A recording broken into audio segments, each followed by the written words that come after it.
kuna mtu amesema mwenyekiti wa kijiji umehusika kupeleka barua kwa dasi, sijui kwa nani, lakini inahusiana na kampuni ya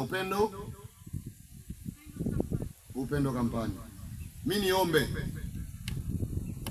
niombe kwa wananchi wote, nyie ndio muwe mfano, nione sasa mnataka maendeleo ama mnataka ubinafsi. Serikali ya kijiji haijatoa barua.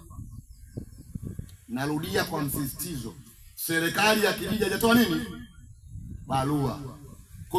Kuna mwenyekiti, inawezekana na hii inawezekana. Mimi sana naamini maneno Mkonde, asante sana kwa juhudi yako, utaning'oa kwa staili. Kama kuna watu wanaandika barua kupitia nembo ya mwenyekiti wa kijiji, mnasemaje wananchi? Nasema tena wananchi, uongozi wa kijiji ukiongozwa na mimi, sijaandika barua kwenda sehemu yoyote kuhusiana na kampuni yenu kufanya nini mama?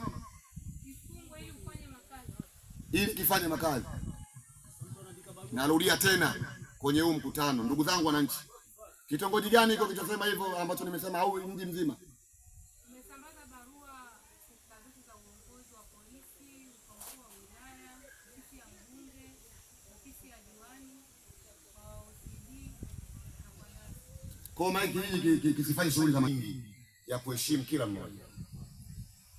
Kwa niwaambie ndugu zangu, kama tulikaa kwenye mkutano wa kijiji ninachokiongoza mimi tukakubaliana kijiji cha Kolagwa Machimbo, hapana, naweza nikawa nimeandika hiyo barua, manake sio maamuzi ya kwangu, ni maamuzi ya kwenu. Machimbo nimeyakuta, inawezekana wakining'oa kesho mtayaacha. Nimeeleweka ndugu zangu?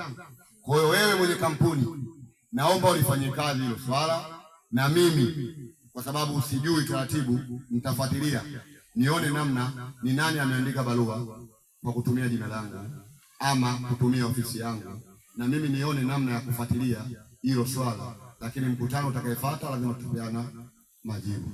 Nimeeleweka ndugu zangu? Nimeeleweka? Sasa kwa hayo niliyojibu, inawezekana kuna mtu hajaelewa nilichojibu. Lengo langu niwaambie, mimi nataka tukienda 2026 yule mama, kwa sababu na mweza lasi hapo, tufanane wote, tuwe kitu kimoja. Unaelewa mama Dudu? Tuwe wote wamoja. Sitaki tena kuwa na makundi kama wanavyosema ndugu zangu.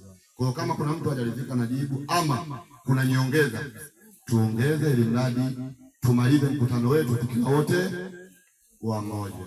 Tukienda haya makundi yasiwepo tena, tunaenda tukajenge kijiji chetu.